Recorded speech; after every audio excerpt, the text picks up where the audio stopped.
Are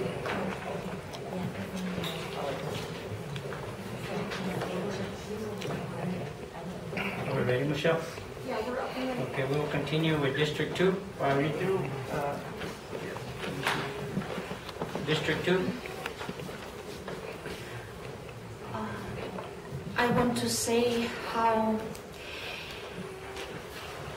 excited I am to be your new commissioner. I understand that I have big responsibility, big job to do, and I want to do it the best way I can. I want to be accessible. I have office on Route 66, on the corner of Route 66 and Highway 41. It is near the Moriarty City Park, and I will meet any of you by appointment. Please call me on my phone number, on my cell phone number, 505-920-0817, and I will be happy to meet with you and hear your concerns and help as I can. Thank you. I guess it's my turn now. I'd like to come out with, I hope we're starting a good year for 2015. Came on pretty quick. We also, as a commission, we are responsible, and I think we understand our responsibilities very clearly, what we have to do. So like Commissioner Frost said, when we sit up here and we make decisions, it's no different than a family that makes a decision concerning one of their children. They're not all going to be happy. But we have to do what we think is best for the county, in the best interest of the county. And I will continue to do that. I will not change the way I do things. People might want me to. But as long as they're fair and right, that's the path I will continue. Whether they like me or not, that's their problem. Another thing I want to bring up on what Commissioner Frost says, I have full trust in our county manager, assistant county manager, and all the people that work for the county, because they all have a responsibility as we do ourselves. We will be attending the Association of Counties, and it's a learning process, because we learn at the Association of Counties. All 33 counties come together, and we might think that we're doing everything in a certain way, but some other counties have come up with better ideas on how to do things. We go there, it's a learning process, and I'm sure we will pick up something different that other counties do it, and we might reflect on our county to make it better. And with that, I give thanks that we are healthy and everything else, but I think that's all I really need to say at this moment.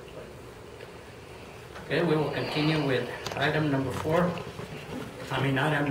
a professional service agreement between the county and the medical director. Mr. Chair, you guys have in the packet, I know this item has been on the agenda for a couple of months now.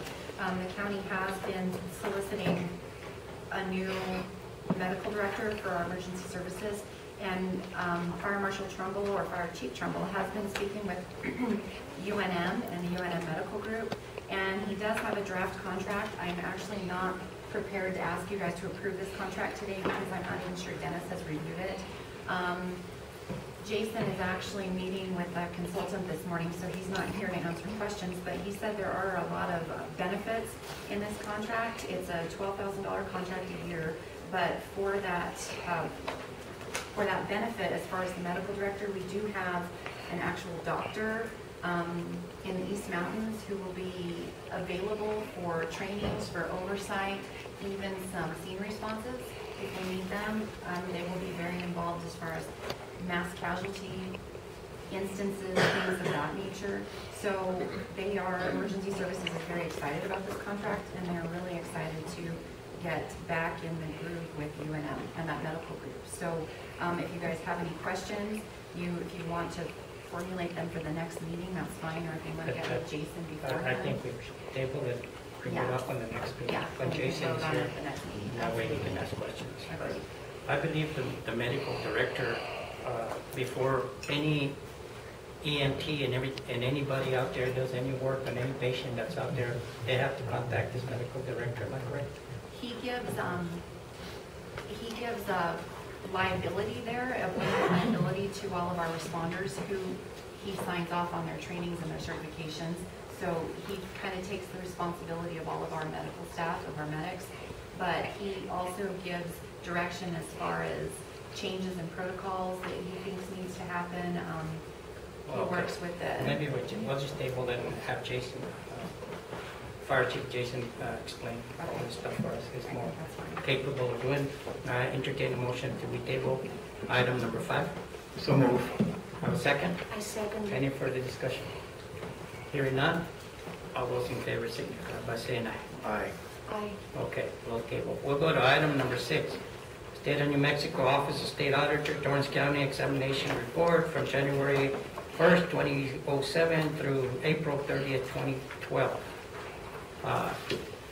I believe, Dennis, you have some input on this.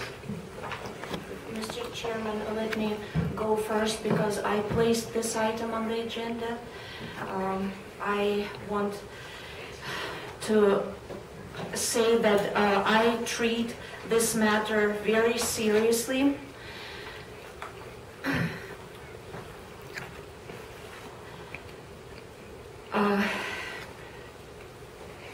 And I think this matter should be discussed here. In this audit, we have a lot of, I would say, misdoings, and I want to hear opinions, your opinions, Mr. Candelari and Mr. Frost, specifically regarding to those misdoings. For example,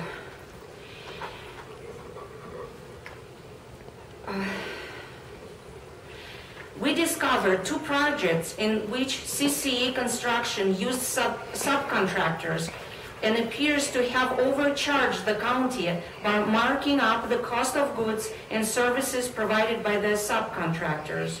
In these instances, the total amount charged by CCS Construction to the county was $108,636.38. However, the total amount charged by the subcontractors to CCA Construction was only $29,490. It is one of the examples here. Another. Excuse me, I'm sorry to interrupt. Can you just tell me what page you're on there, please? Yes, page 6. Thank you so much. In another example, CCS Construction entered into a contract with the county for $23,206.50 for a building installation. However, over the course of the project, the county manager approved 4 change orders totaling approximately $144,000, causing the project's cost to balloon to over $167,000. In yet another instance, the county entered into a contract with CCS Construction for $12,658.63 for a park project. However, after the county approved a change order for approximately $70,000, the cost to the county for the project rose to over $82,000. Also, we noted multiple instances in which the county certified the receipt of goods and services from CCS Construction, and paid the company, even though the county never received the goods or services.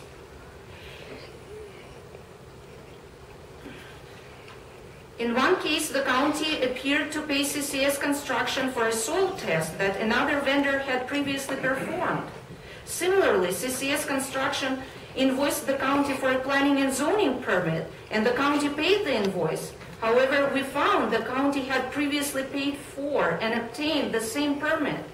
For another project, the county was charged twice for the installation of parking curbs, but paid CCS Construction the full amount of the invoices. Unfortunately, for all of these instances, the Office of State Auditor was unable to determine how much the county paid for goods or services not received due to the vagueness of the invoices submitted by CCS Construction. Finally, for certain projects, we found the county violated state law by failing to require CCS Construction to deliver performance and payment bonds on certain public works projects, and by failing to ensure that CCS Construction registered with the Labor Relations Division of New Mexico Workforce Solutions Department. Under state law, the county should not have awarded these public works projects to CCS Construction due to the company's non-compliance. And these are only a few instances where laws and rules were violated. And I believe this report, and I don't have any reasons not to. I received a letter from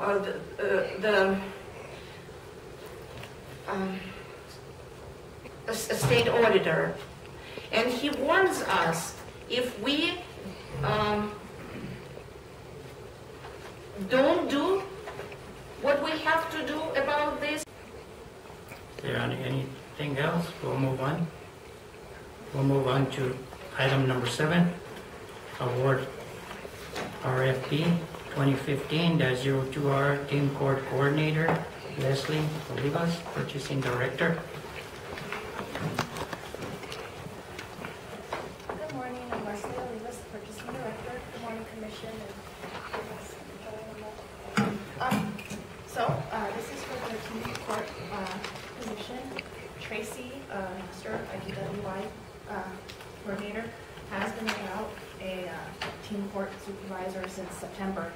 And since then, we've been working on getting this position filled, and she decided this time that we could try going through an RFP process. We did originally put this out in November of last year. However, at our due date, when we got all of the proposals at that time back, they were all deemed to be unresponsive. So for the process, we had to put it back out to bid. So that's why we're here today. So the due date was December 18th. And the following week, we had an evaluation committee, and we went through all the proposals. And last week on the 6th, we had the opportunity to interview the finalists. And after all that is said and done, the evaluation committee would like to recommend this is awarded to the Tri-County Juvenile Justice Court. Do you have any questions? Let's have a motion, and then we'll go into discussion. I have a motion to accept award RFP 2015-02 Team Court Coordinator. I'd like to take a motion. I will make that motion. I have a second. I'll second that. I have a second. Any discussion? Leslie, what criteria did you use to make your choice or make your recommendation? Okay, well, I can provide you with a copy of the RFP we put out. What happened is I worked with Tracy Master and Dennis Wallen when we got, she let me know what she needed to, in the person or in this case firm that she's going to be working with. I have a copy. Would you like to see it? Could you please tell us all for the record? A moment.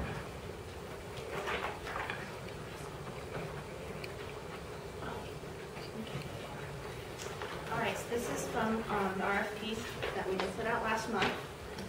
There was a possible total pointage of 100 points. And the criteria that we had in here was qualifications of personnel who work directly with the youth, related experience, qualifications of personnel who are responsible for reporting all the data to the state, familiarity with school districts in that area, familiarity with King Court and juvenile justice programs, and the fee proposal. Should we be provided with that information? No, ma'am.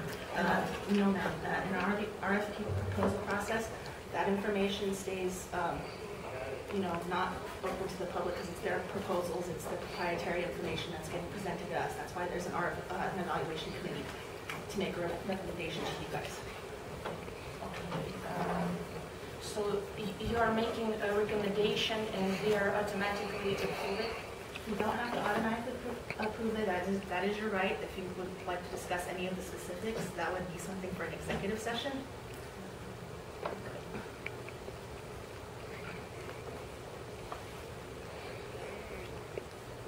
I have no questions. I will call for a vote. I'm sorry, just for clarification for the record, we're making a motion to approve the award of the RFP 2015-02R Teen Court Coordinator to the Juvenile Justice Board? Yes, ma'am. The Tri-County. The Tri-County Juvenile Justice Board. Yes, ma'am. Okay, thank you. Okay, thank you, I just need to clarify. Thank you. Thank you for clarifying that. All those in favor signify by saying aye. Aye. Aye. Motion carries.